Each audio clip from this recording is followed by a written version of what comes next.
Hi, thank you so much for joining me. My name's Heather, I'm the Songbird Stamper, and I'm here today to show you how to make this gorgeous summery card. I was totally inspired by the Stampin' Up January Colour Challenge, and I must admit I found this a little bit tricky to make, but once I got all the elements together, I was quite happy with it turned out. So I thought I'd share with you how I did this, because there's a couple of little techniques in here which are easier shown than written down. So the instructions for this have gone out on my newsletter. So this is a video to kind of accompany that, and if you're not already signed up to my newsletter, why not head on over to my website www.thesongbirdStamper.co.uk and get yourself signed up for lots of crafty news, inspiration, offers and updates. So this card is made using 4 colours, and the colour challenge was Melon Mumbo, Pumpkin Pie, Daffodil Delight, and this one here, which is Granny Apple Green. A little bit vibrant, a little bit summer vibes, 70s vibes is what I've said my card reminds me of. But yeah, that's what we're going for. So we're going to do a little bit of watercolouring and a little bit of ink blending, and then I'll show you how to pull this all together. So I've got a piece of Fluid 100 watercolour paper. This is 13.5 centimetres by 9.5 centimetres. It's 13.5 by 9.5. And I'm going to spritz it with a little bit of water. So I've just got a little spray bottle. You could use one of the stamping spritzers.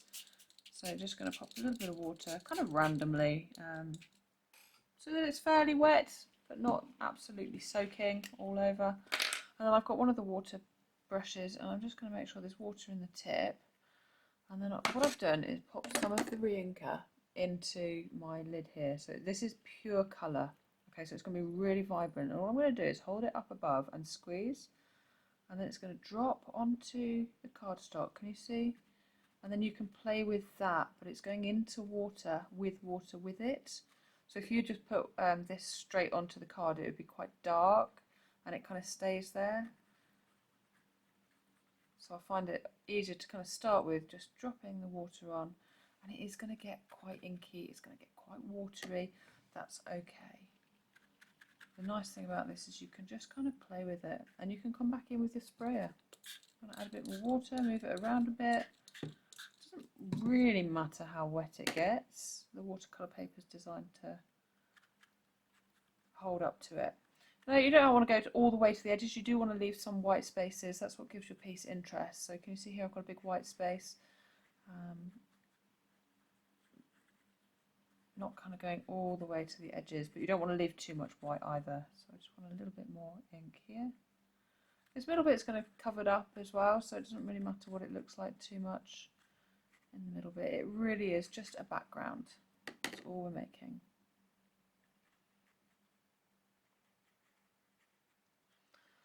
Okay, I've got a piece of kitchen towel under here. Can you see that? So it doesn't soak through too much to my... I'm just going to tip it here and just dab off those edges, because what I want to do is use this for the blending, so I don't want it to take up too much. Now if you want your edges softened rather than harsh edges, just take your paper towel and dab it on round the edges. Can you see there where the edge of the ink meets the paper? Just dab that on there, and you're going to create a soft kind of blended outline rather than it being a harsh defined line.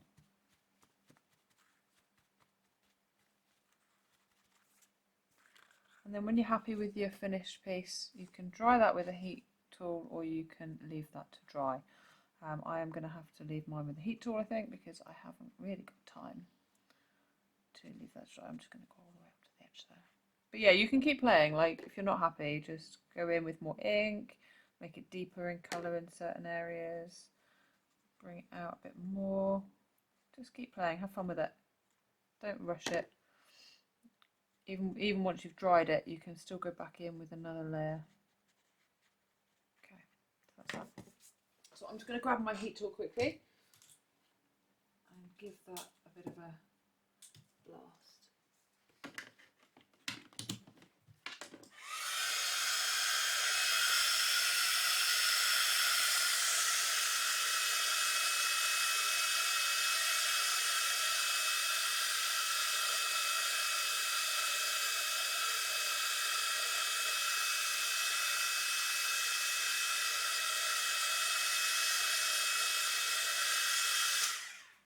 Okay, for me it doesn't need to be too dry because we're not going to use that just yet, but I do want to add a little bit more interest onto the background if I can find the right colour. Stampin' Blend, which is the Granny Apple Green. I'm just going to do some ink flicking onto the background here. Again, just add a little bit more texture. Not crazy amounts, I don't want to go wild, but that's plenty. And then we'll pop that to one side and that will continue to dry. So the next thing we're going to do is some ink blending. I've got a piece of Little White here. This is a basic white card. This is just a scrap. Okay, it doesn't really matter what size. But we are going to use the beautiful butterfly dies. If I can find them. Again, I'm not really ready for this, am I? I haven't got them out. So Stampin' Up brought out a gorgeous, gorgeous butterfly set. And it's got the most adorable butterflies in it. When I find them, I'll show you. Don't worry, I haven't got too many dies to go through.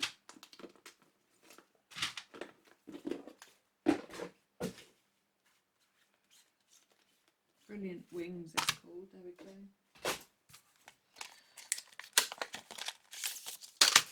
And you get in there these gorgeous, I love these, absolutely stunning, detailed dies. And then you get this one here, which kind of creates all the backgrounds for it, just cuts out of white, and then you could have a coloured overlay. I haven't used that today, but it is a really, really nice die. And then you get all your patterns, textures, and two little butterflies as well. So I love those, and I'm going to use this kind of big curvy butterfly and the two little ones. Yeah, stunning. Loads of choice for you. And we've got our blending brushes. Okay, I've got one for kind of pink and one for orangey yellow. I haven't quite dedicated another one for yellow yet. And what I'm going to do is, I'm going to start down at the pink end, I think. You can work light to dark, or you can work dark to light. I did this in a class the other day, and it's tricky. It's tricky, it takes a little bit of practice. They were doing it through a stencil as well. So what you're going to do is hold your cardstock in one hand and grab your blending brush, pop some ink on it, just run it around in circles. And then I start on the grid paper. Okay, really, really lightly. The lighter the hand, the better. What you don't want to do is put too much ink down at first. You can always add it, but you can't take it away. Okay, we're just going to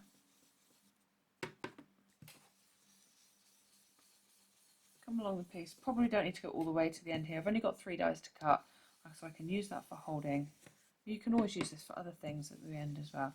And you want this bit at the bottom quite dark. And the way we achieve dark colours when we're kind of creating this blended ombre effect is to just layer.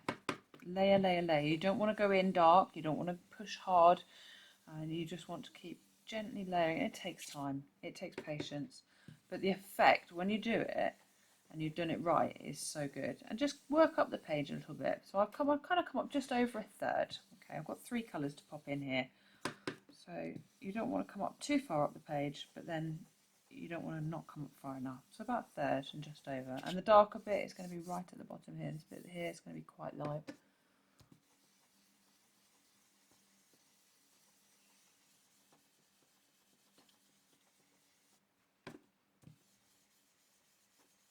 When you've got ink on the paper, on the cardstock, it does make it a little bit more flexible. Okay, so just be careful. That's why I've moved my hand over here to hold it.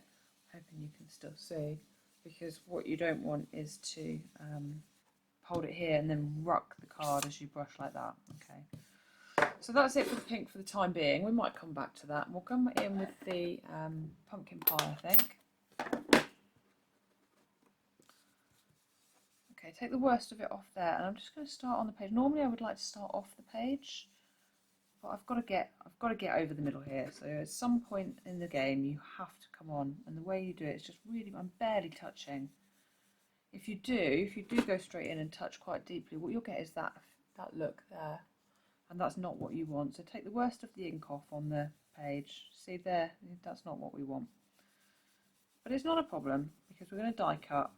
Probably won't even notice it, and we can blend that out as well. And now I'm just coming over this pink layer in the middle. Okay, just going to blend that pink into that orange, which is what the pumpkin pie is. So yeah, we don't want to rush it, but I'm conscious that I don't want this video to be half an hour long either for you. So I'm just going to go back in with a little bit of pink and just help blend that into the orange. Okay, and then we can bring in our Daffodil Delight. Just make sure you've got the worst of the brush off, of the ink off. They don't hold much ink, so you're okay. You can run them under water.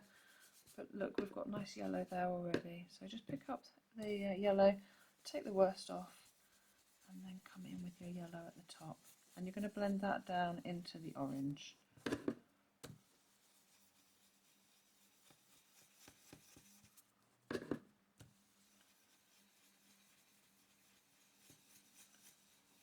You can do this with one colour, you can do this with two colours, you can do this with three colours. Oh, sorry, you can't do it with one colour. You could put ink on with one colour, but you can't blend. But you could do it with four, you know, as long as they're kind of all roughly the same colour family. That's probably the most important bit. If you tried to put, I'm trying to think, like yellows and greens would work, greens and blues would work. But if you tried to put a red and a blue together, red and a green together, you'd probably just end up with like mud on the page. And I'm just going in with a bit more of that orange, just to darken up and create that nice blend between all three of those layers there.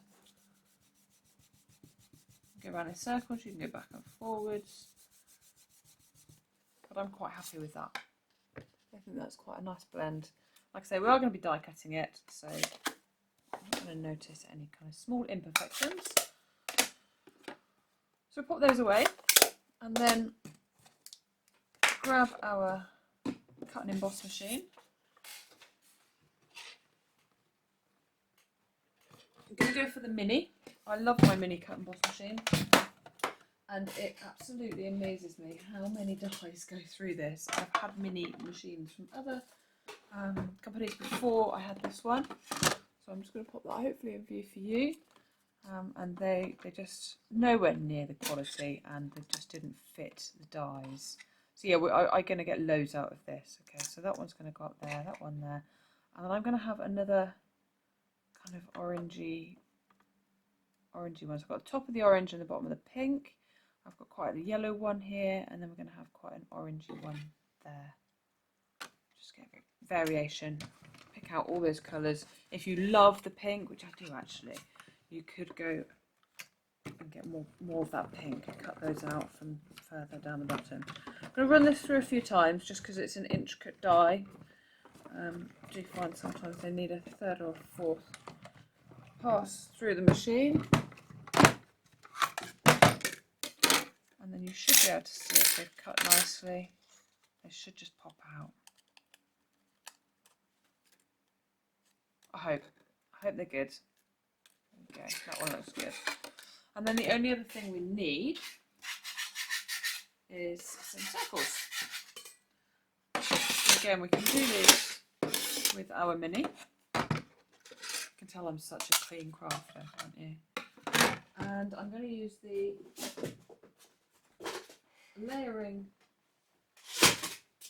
layering circles, dies. Now, which ones have I used? Let me show you exactly which ones I've used, because I know sometimes you like to know. So I've used the biggest of the scalloped,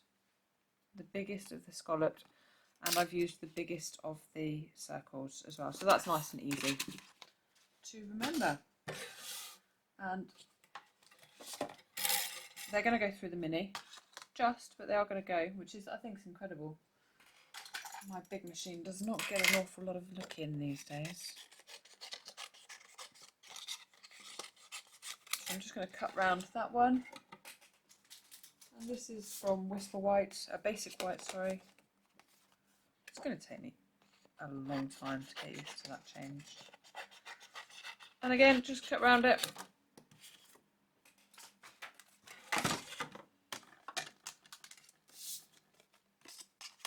Pop those on.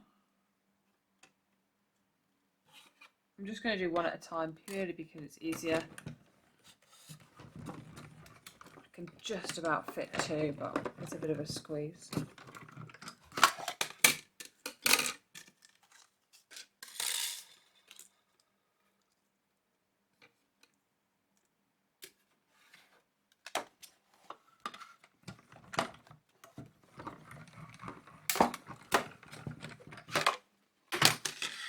See how my plates have split?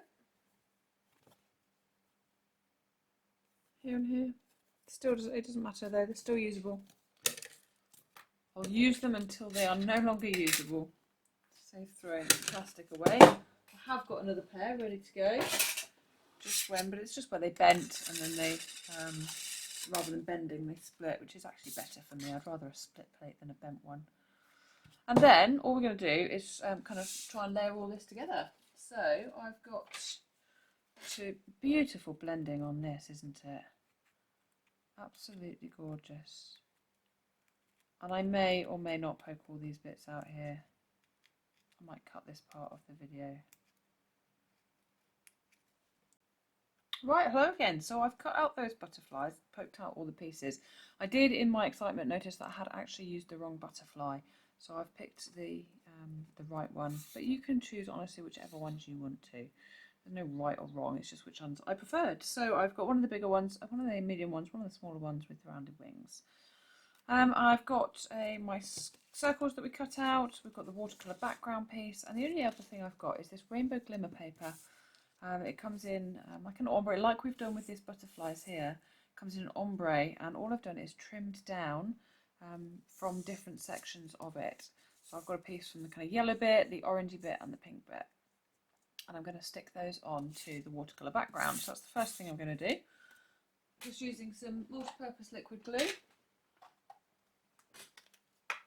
I'm going to go for the orange one first, purely because it's the middle bit and it's easier to work around that. So a bit of glue on the back there.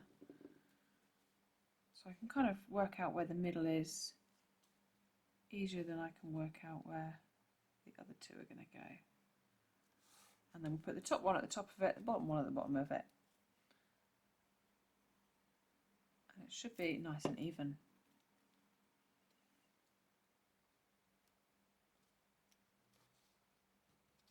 So you get your blues in here, you get your greens, but I've just chosen the three colours that really tied in well to that colour challenge. So have a go yourself as well if you've not seen the Stampin' Up colour challenges. They're really good. Come out every month. And a nice bit of inspiration. So that's on there like that. That's going to go then onto a mat of Melon Mambo. It is Melon Mambo cardstock. And that's 14 centimetres by 10 centimetres.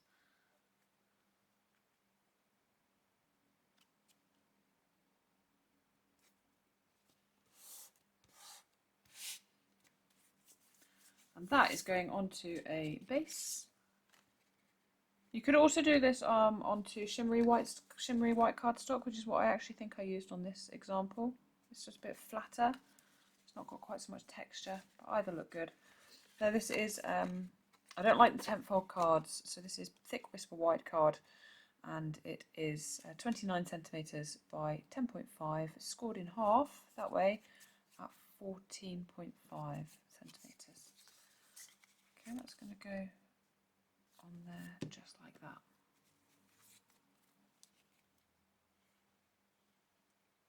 Glue in all the way up to the edges, a little bit in the middle, and then you're good to pop that on. Pop that on like that. Circle, layered onto circle.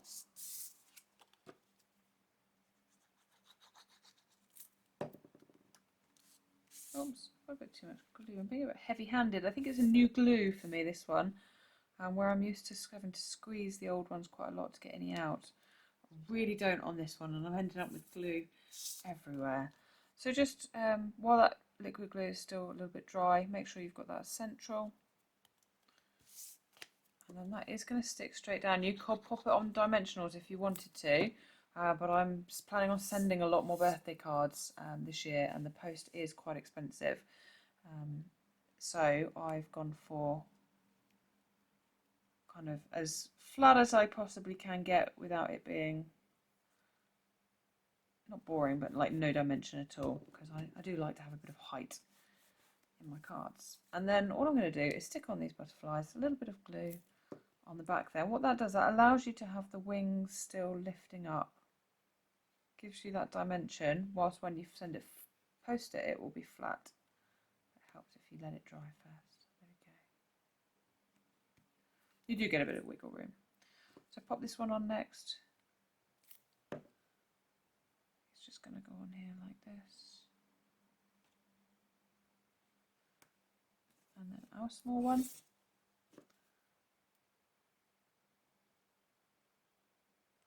Just at the bottom.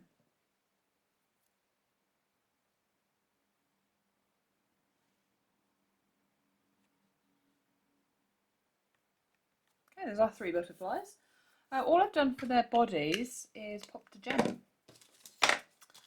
Basic rhinestone. I don't often use these large ones, so I thought I would treat these butterflies to a big old rhinestone each, and it gets these kind of used up as well, otherwise they just end up left over with them.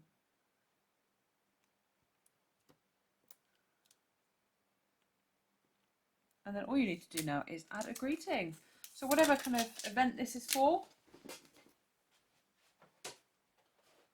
you can add a suitable greeting. I do love the many mates and many messages, bundle. So I've got lots of choice here for greetings. Want to kind of go for, I'm trying to make a lot of birthday cards at the moment so that I've got them. So this is the one I went for earlier, but I love it. So all the birthday ones I've just kind of split up into this end section here. The little ones all go in here. Longer ones, I need a better carrier. These are for blank ones so that I can stamp a mini greeting onto a little blank die cut. These are kind of long ones. You've got "You're the best," sending a smile your way. See, that would be lovely as well. Sending a smile your way. I need some "Get well soon." I wonder if there's any "Get well soons" in here. Sending a smile your way would be good enough, wouldn't it? Thank you for being you. So you can put anything on here. But yeah, I am just trying to build up a bit of a collection of birthday cards, because whenever I go through my stash, what have I not got? So I've got "Hooray, it's your birthday," which I think is a really nice sentiment. And I quite like the stitching around the outside as well, so they can live back in there. But yeah, this is my go-to when you think, oh, I just don't really want to have to worry about stamping and die cutting a sentiment. They're already done. You just stamp, it's all one stamp and one die cut. It's brilliant. I have done a video on it, but I ought to do another one. I ought to show you because it is fab. Just 3 simple dimensionals on there. That's going on there like that. Cool. Get it straight. Straight as possible. That's what I always say. There we go. Voila, our card is finished. So we've got a birthday card full of butterflies, full of the joys of spring, one using fluid watercolour paper and one using shimmery white colour paper. I love shimmery white. Should have known to go for that. I've got a little bit of dirt on that one, so try and use my glue eraser just to take that off. That's fab. Lovely. Thank you so much for joining me. I hope you enjoyed that, and I will be back with more videos, more newsletters soon. So yeah, if you haven't hit subscribe to the YouTube channel, please do. You'll be notified of all the future videos if you hit the bell icon as well. It is free of charge to subscribe, and if you would like to subscribe to my newsletter, also free of charge, and I'll be sending out more crafty inspiration, news, ideas, offers and updates in the coming months and the coming years. So thanks ever so much. Take care, look after yourselves, and I'll see you all again really soon. Bye for now.